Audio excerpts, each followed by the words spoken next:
What happened? Thank you. I worked on the tie. Charlie Sheen had some issues with it yesterday. Good afternoon, everyone. Happy Friday. It's another busy day here at the White House and across the Trump administration. The first jobs report under the president's administration was released this morning. It's National Wear Red Day, highlighting the importance of preventing heart disease. It's National Catholic Schools Week, and the president's going to be signing some executive orders, delivering some much-needed regulatory relief to lenders and borrowers in the next few minutes. We're finishing up the second week here really strong. Yesterday was another great deal was reached with Lockheed Martin for the purchase of a new lot of F-35s. Through the president's intervention, a total of 90 planes, for a lot of 90 planes, 55 were purchased for U.S. military. That added up to a total of $455 million savings for U.S. taxpayers from the previous lot, with an average cost reduction of 7.5%. Another big win that the president has delivered on for U.S. taxpayers. Speaking of good numbers, let's turn to the jobs report. The economy added more than 227,000 new jobs, significantly more than the 175,000 that had been expected. Today's report reflects the consumer confidence that the Trump presidency has inspired. According to a recent Gallup poll, economic confidence is at a new high, and ADP showed strong private sector hiring. President Trump campaigned on how to make America work again. Even before he took office, the markets knew he would deliver on that promise. The president's already taken significant steps to turn our economy around, and he's looking forward to ensuring that every American who wants a job has the opportunity to find one. While the president's definitely pleased that the job growth has far surpassed expectations and that the labor force participation is rising, he also recognizes that there's a lot more work to be done. The president has a big and bold agenda to grow the U.S. economy and to create jobs. In just his first 2 weeks in office, he's met with more than 50 business leaders across a vast range of industries. This morning, the president participated in a strategic and policy forum with business leaders from some of our country's most successful companies. The president understands the importance of an open dialogue with fellow business leaders on how to make the nation's economy stronger. His firsthand experience as a successful businessman helps to guide his decisions as president, and he will continue to seek opinions of other job creators while crafting an economic agenda. All of these meetings are focused on one primary goal: providing new and improved employment opportunities for all Americans. We're looking at a full range of policy measures to achieve that goal: regulatory relief, tax and trade reform, empowering women in the workplace, rebuilding America's crumbling infrastructure, and improving our education system. Also today, in pursuit of that goal, the president will be signing 2 executive actions as part of his plan to overhaul our financial and regulatory system. I expect that to happen closer to the 1 o'clock hour. The first is an executive order proposing guideline principles that sets the table for a regulatory system that mitigates risk, encourages growth, and more importantly, protects consumers. The Dodd-Frank Act is a disastrous policy that's hindering our markets, reducing the availability of credit, and crippling our economy's ability to grow and create jobs. It imposed hundreds of new regulations on financial institutions while establishing unaccountable and unconstitutional a new agency that does not adequately protect consumers. Perhaps worst of all, despite all of its overreaching, Dodd-Frank did not address the causes of the financial crisis, something we all know must be done. It did not solve the too big to fail, and we must determine conclusively that the failure of a large bank will never again leave taxpayers on the hook. The presidential memorandum addresses the burdensome government regulations in the Department of Labor's fiduciary rule. The rule is a solution in search of a problem. There are better ways to protect investors, and the Trump administration is taking action to do so. We're directing the Department of Labor to review this rule. The rule's intent may be to have provided retirees and others with better financial advice, but in reality, its effect has been to limit the financial services that are available to them. President Trump does not intend to put unnecessary limits on economic opportunity. The Department of Labor exceeded its authority with this rule, and this is exactly the kind of government regulatory overreach the president was put in office to stop. We desperately need to overhaul how we approach financial regulation. The president is taking action to protect American taxpayers and get people back to work. Moving on, we announced earlier in this week that we would be taking steps to address Iran's recent actions. today the U.S. sanctioned 25 individuals and entities that provide support to Iran's ballistic missile program and the Islamic Revolutionary Quds Force. These designations are in response to Iran's ongoing ballistic missile program, including its ballistic missile test on January 29, 2017, as well as Iran's continued support for terrorism. We've taken these actions today after careful consideration and will continue to respond with appropriate action. These designations mark yet another stop in our continued effort to aggressively target Iran's ballistic missile program and terrorism-related activities. Over at the Department of Defense, Secretary Mattis is on a final day of a 2-day trip through Asia. He visited Korea yesterday and Japan today, returning to Washington tomorrow. Secretary Mattis' visit emphasizes the priority President Trump places on the Asia-Pacific and on strengthening the U.S. Republic of Korea alliance in the face of a growing North Korea nuclear and ballistic missile threat. In the Senate, the President now has 11 cabinet nominees waiting a full Senate vote on their confirmations. We look forward to welcoming these individuals into the administration. Regarding the weekend's plans, the President will debut his second weekly Facebook Live event this evening at 5 o'clock. You can expect him to recap another week of action on behalf of the American people. He'll also comment on his selection of Judge Neil Gorsuch to be the next Associate Judge of the Supreme Court. And while recognizing Black History Month, he will discuss his vision to deliver more opportunity and safety for the African-American community. One more note of this week's address. The lead-in to the President's remark on Facebook Live will feature some of the incredible artwork throughout the White House that was created by African-American artists, so you definitely don't want to miss this. As I mentioned previously, this weekend the President will be shifting the operation of the White House down to the Winter White House at Mar-a-Lago. While in Florida, he'll hold meetings and calls with advisors and staff to plan for another big week of action on behalf of the American people. We'll provide readouts of these as they occur. By our count, as of this morning, the administration has already racked up more than 60 significant actions, 21 executive actions, 16 meetings with foreign leaders, and 10 stakeholder meetings, to name a few. We're looking at another productive week next week. On Monday, the President will visit Central Command and Special Operations Command headquarters at MacDill Air Force Base. While at MacDill, the President will receive command briefings from both CENTCOM and SOCOM, have lunch with the enlisted troops, and have an all-hands address to personnel.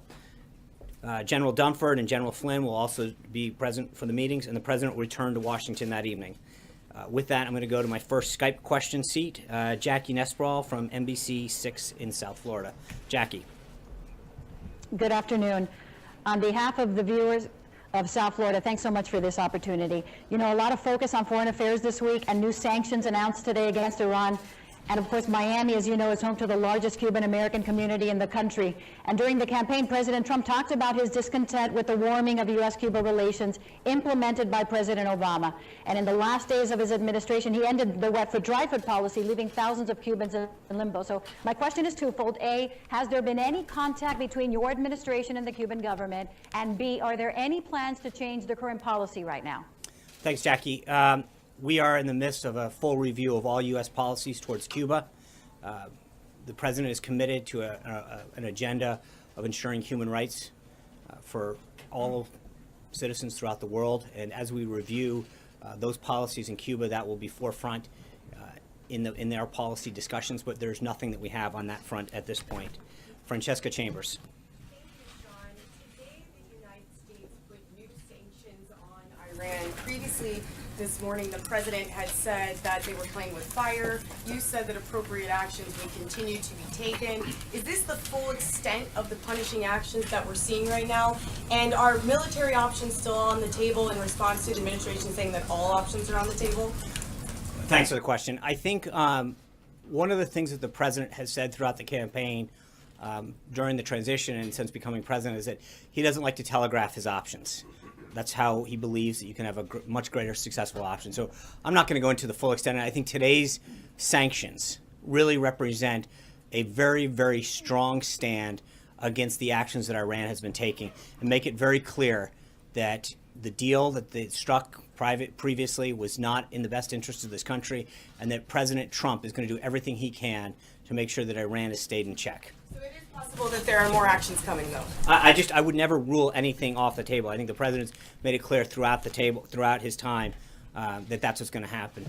Jeff, yeah. Thanks a lot, Sean. I wanted to ask about one of the members that has been announced as being part of President Trump's team. It's Gina Haspel.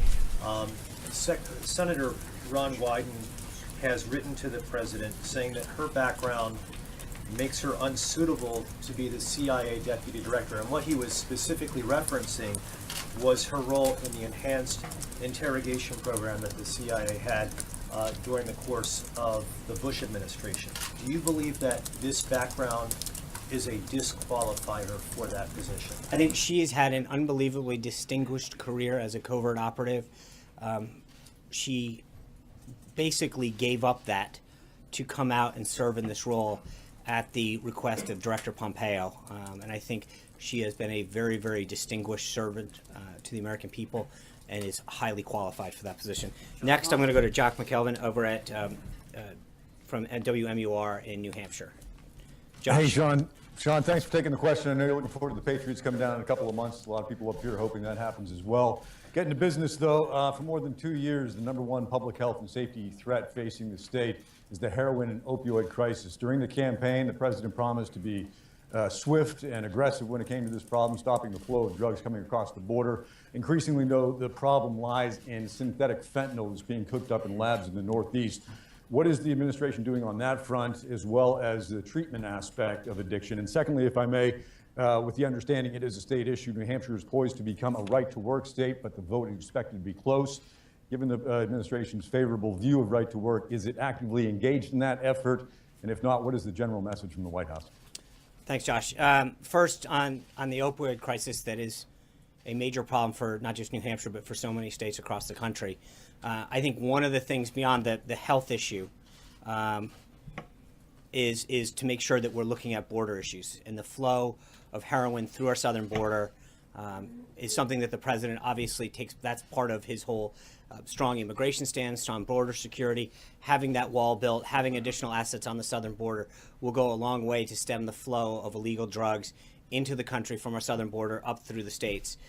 It was obviously, as you mentioned, a big issue that he made in New Hampshire throughout the primary and continued so in the campaign. And that's going to be something that as soon as Tom Price and others are confirmed throughout the department, this has got a health component to it. It's got a border issue to it. So there is a multi-government approach that needs to be taken to the opioid crisis. With respect to right to work, I think you accurately portrayed it. The president believes in right to work. He wants to give workers and companies the flexibility to do what's in the best interest for job creators. Obviously, the vice president has been a champion of this as well. It's something that is a big deal in Indiana and something that he has championed as well. Blake. John, I want to ask you about Dodd-Frank. Yeah. Beyond the executive order that's going to be signed here momentarily, is the administration planning on or working with Congress to overturn certain portions of the law itself that can't be done with an executive order? If so, what might that be? What might that timeline be? And can you say if a full repeal of Dodd-Frank is actively being considered or not? Well, I think there's two aspects of this. There's the administrative piece, which he's starting to address through executive action. And then there's the legislative piece that I think we're going to work with Congress on. But I mean, I think I'd go back to what I said earlier, that Dodd-Frank has been both a disaster in terms of the impact that it's had, but also it hasn't achieved the goal.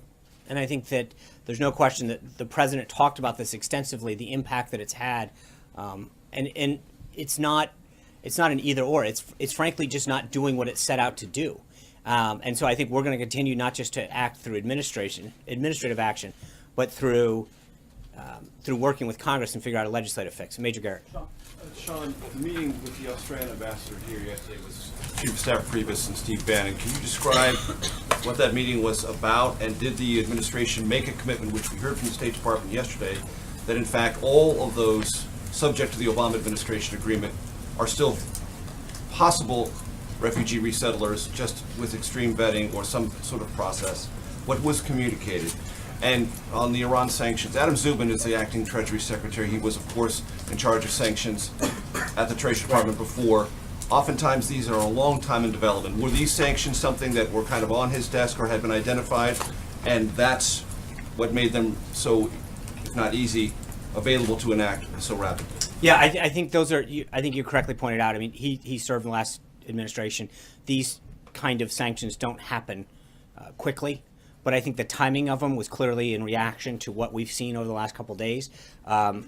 We knew we had these options available to us because they had been worked through the process, but we acted swiftly and decisively today because the timing was right. So, they were in the pipeline. They had been staffed and approved.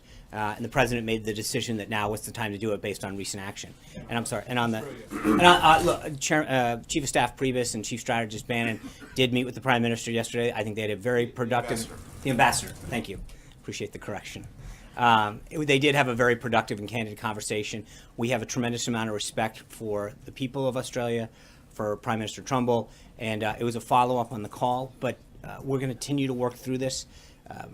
We're going to honor the commitments that we've made in some way, meaning that we are going to vet these people in accordance with the agreement that happened, and we'll continue to have further updates as we do. John Roberts. Sean, your statement last night on settlements in Israel. Has there been a shift in U.S. policy? While you said that you didn't think that they were helpful to achieving peace, you also didn't think that they were an impediment to peace, which would represent a departure from both Obama and Bush. And there was no reaffirmation of a two-state solution in that statement. So where are you on that? The president's committed to peace. That's his goal.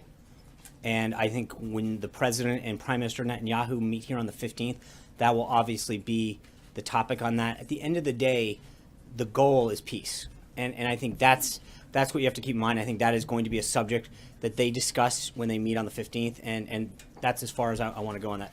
Trey. But sorry, back to the settlement. Yeah. What is your position on settlements in terms of whether or not they, you said that they were not an impediment to peace, but you also don't want them building new ones. Right. So I think the statement is very clear about that. We don't believe that the existence of current settlements is an impediment to peace, but I think the construction or expansion of existing settlements beyond the current borders is not going to be helpful moving forward. That's what they're trying. For you, 17 members of Congress requested that President Trump not interfere with the current way unemployment is calculated by the Department of Labor. Does the president intend to comply with their request? And a related question, how many of the 227,000 jobs added to the U.S. in January does the president attribute to his administration versus the Obama administration? I think, look, when you look at the confidence indexes, I'm not going to get into, unfortunately, we don't have that kind of a breakdown. I think that you've seen the actions that he's taken, whether it's Carrier or some of the other companies, Sprint, SoftBank. Clearly, there is a desire for companies to want to come be part of this Trump agenda and build and manufacture, create jobs, bring jobs back. But I'm not at liberty to start parsing the BLS and other reports as far as where that comes down. But look, his team, led by Gary Cohen, was really pleased with the numbers this morning. Obviously, we're pleased that we're, 227,000 jobs is a great kickoff. We hope they get better. We know that there's a lot more work to do, and that's why the president continues to meet with business leaders, union leaders, to help figure out how we can grow the economy. Yeah, Ashley. The government revealed in an Alexandria court case today that over 100,000 visas have now been revoked as part of the president's travel ban. Does that include visa holders who are already in the United States, and will the government begin finding them and trying to deport them? I'll have to get back to you on that. I don't have all the details on that right now. Yeah. 6 hours ago, the president tweeted that professional anarchists, thugs, and paid protesters are proving the point of millions of people who voted to make America great again. Does the administration have any intention of investigating the groups who have been rioting at conservative or pro-Trump events? Well, I think we know who they are. I don't know that we need to do an investigation. Yeah. Has the president seen the letter sent from Senator McCain yesterday? And if so, is he looking into arming the Ukrainians? I don't know. I'll have to get back to you on that. Yeah. Charlie. We'll go first. Ambassador Nikki Haley came out with a strong statement on Russia yesterday. Does the administration have plans to keep the sanctions against Russia in place, or do they have any intention of adding more sanctions? So there's two things. One, I think I commented the other day on the sanctions that Treasury put out. Those are, in fact, routine, or the clarification. They are a routine clarification that occurs. With respect to the sanctions, I think Ambassador Haley made it very clear of our concern with Russia's occupation of Crimea. We are not, and so I think she spoke very forcefully and clearly on that. If I can, I'd like to go to the third Skype question, Christopher Sine from ABC 15 in Arizona. Sean, thank you for doing this. Hello from a sunny and beautiful Phoenix. With the likely confirmation on the horizon with a new Veteran Affairs Secretary, there has been discussion regarding privatizing the VA. There's also still concerns regarding wait times, even overall care, and some reports regarding the suicide rate. What is the reform that the administration is seeking here? Also, will the administration protect whistleblowers? Second part of the question, we've seen protests here in Phoenix, as in nationwide as well. When you talk about unity, what is the administration doing to bring more unity to the nation and even more transparency? As here in Phoenix, we saw that secret meeting on the tarmac where we talked about how is the administration repairing all of this? Thanks, Chris. First, I mean, I think the president, mostly through deed, continues to show that he wants to bring people together in this country, figure out how to move the country forward, both economically, job-wise. I think that is something that he continues to show a desire for. He talked about it in his inaugural address and the prayer breakfast. So I think he's going to continue to throw through both word and deed his desire to move the country forward. I'm trying to think. Can you go back to the first part? That's all right. The confirmation, likely confirmation. Oh, yeah. Of the Dr. Shulkin. Yeah, look, I think first and foremost on VA reform, the number one thing is to get Dr. Shulkin confirmed. And so many of these, as I brought up in the past couple days, it's hard to talk about how we're going to enact an agenda of reform when Senate Democrats continue to slow walk some of these folks. And I think that's a big problem. Dr. Shulkin is the right individual to reform the VA, to understand whether it's lending or medical care, the problems and the challenges that we face at the VA. These are people who have served our nation and deserve the best care they can get, whether that's the mortgage lending, health care, or the variety of other stuff that the VA serves or provides to our veterans. And I think that what the president has done is talk to people like Dr. Toby Cosgrove at Cleveland Clinic and other business leaders about providing a better approach to serving the needs of our veterans. Right now, you're right, there are still wait times that are unacceptable. There's care that's unacceptable. We've got to address that, and he's going to continue to do it. David Jackson? Sean, during the campaign, candidate Trump repeatedly said he was going to avoid the Iranian nuclear deal. Right. The bottom line, is he going to do that, or is he going to let it stand? Today, I think today's action speaks for itself in terms of the sanctions. He's made it very, very clear, David, that the deal that was struck was a bad deal, that we gave Iran too much and we got too little for it. And I think that he is going to continue to be tough on Iran in a way that wasn't done in the last 8 years. I think today's actions and the way that we expedited those sanctions are another example of how he's going to stay tough on them. Let me go to the fourth Skype. Dale Jackson from WVNN Talk Radio in Huntsville, Alabama. Sean, thank you very much for taking questions from outside the elite media bubble there in D.C. My question is about immigration. Donald Trump made this the forefront of his campaign, the foundation of it, yet the DACA and DAPA programs still exist. And I learned from a member of Congress yesterday that the Trump administration is still issuing work permits to some of these individuals. Question one is, when are these programs going to be ended? And question two, when will they stop issuing work permits to these individuals? Well, thanks, Dale. I think, as you know, Secretary Kelly just assumed office. We are reviewing these programs.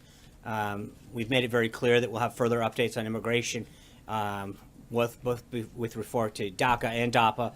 The president's made significant progress on addressing the pledge that he made to the American people regarding immigration problems that we face, and I think we're going to see more action on that in the next few weeks. Yes, sir. Yesterday, the president described NAFTA as a catastrophe. We've heard about his concerns with Mexico, but I'm wondering if he can outline some of the irritants that he finds along the Canadian border, and if there's any talk of a meeting with Prime Minister Trudeau. I think he has spoken to Prime Minister Trudeau. I know that they're looking at setting up a time to come down. We've been in constant contact with Canadian officials, and I think that will be a meeting that is set up very shortly. Sarah. Thanks, Sean. Russia's foreign minister has pressed the administration for further details on the president's plans to establish safe zones in Syria. The president is said to have discussed this yesterday with King Abdullah. When can we expect further details on that plan? That's a good question. I think that we are, as you noted in the readouts from last weekend, that has been a subject that has come up with all of the Middle East leaders that he's talked about. It's an area that he feels strongly about, and I think as he continues to have follow-up conversations, we can expect further details. It's something that Secretary Tillerson obviously just got sworn into office, that there will be further follow-up on that. Yeah. President will meet with Japanese Prime Minister Abe next Friday. Yes. So what's the main topic for the meeting? Will the president tells us, Japanese Prime Minister Shinzo Abe, Right. Japan should pay more and pick up all the expense to maintain U.S. military base in Japan?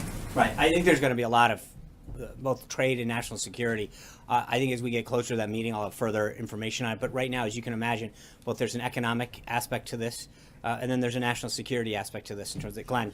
Sean, you've referenced polls a couple of times from the podium, but a poll came out today. CBS says the president has a 40% approval rating. We've seen the approval rating drop during the transition period.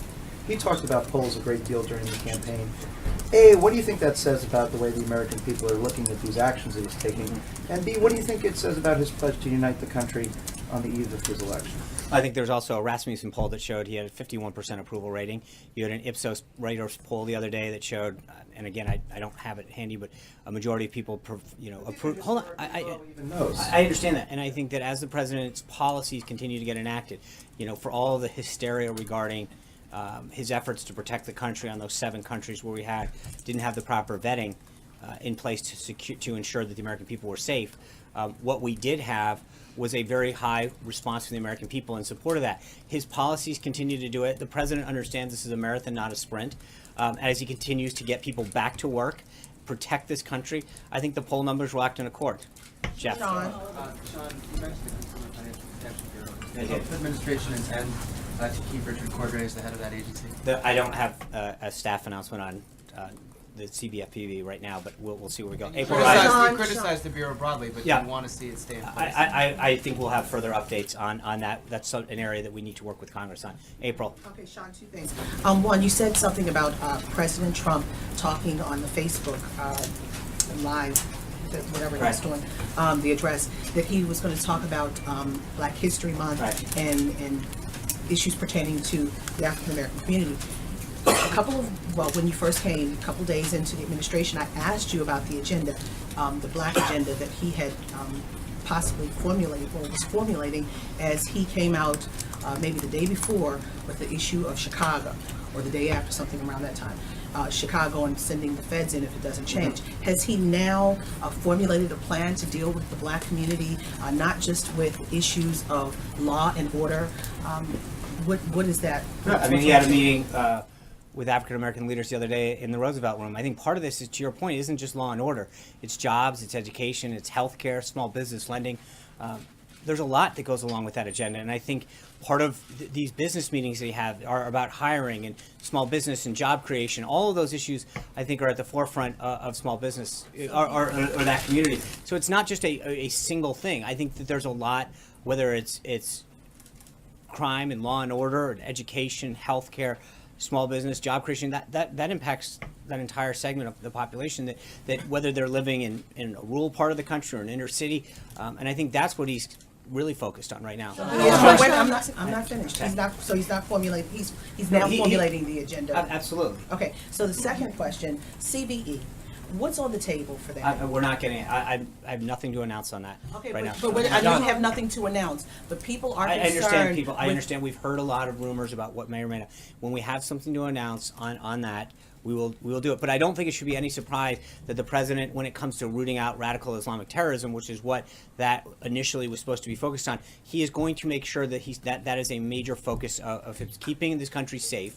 And so I don't have anything further for you on that. Well, I'm just. About excluding people? I didn't. There are reports about excluding April, there are reports. supremacists I don't have anything for you. So I just said I don't have anything for you, but I will be very clear that this president's commitment to rooting out radical Islamic terrorism is something that is at the forefront of his agenda. And I know that there's been a lot of reports about where that program or that effort is going to lie. I have nothing else. Thank you, April. Cecilia. Thank you. The president's been using some tough language on Iran playing with fire. Should Americans be ready for the possibility of military action with Iran? Is that on the table? Look, I've said this before. The president's been very clear. He doesn't take options off the table, but he understands the impact of something like that. The sanctions today, I think, are going to be very, very strong and impactful. And I hope that Iran realizes that after the provocative measures that they've taken, that they understand that this president, this administration is not going to sit back, take it lightly. John Gizzi. Thank you, Sean. On Monday, several published reports say that it will be a tie in the Senate on the confirmation of Betsy DeVos to Yeah. be Secretary of Education, and Mike Pence will have to cast an historic tie-breaking vote as Vice President. Should we be watching for any surprises? Has the Congressional Affairs Office perhaps gotten one more vote from the no camp into the yes, or do you expect the Vice President to be on hand to confirm? Well, look, I would say this. Betsy DeVos, as I mentioned before, is an unbelievable champion of education, for children, for teachers, for parents. I hope that that vote, gets 60, 70 votes. She is an unbelievable, remarkable woman who has fought very hard to improve our nation's education system and to make sure that schools are serving children. I think that we're going to make sure we do everything we can, and we feel 100% confident that she will be confirmed Monday night and be the next Secretary of Education. Thank you, guys. Have a great weekend. The President's about to sign executive orders. I hope you all have a great weekend. To those of you who can't travel down to Florida, we'll be gaggling on the plane on Monday. Thank you. Have a great weekend.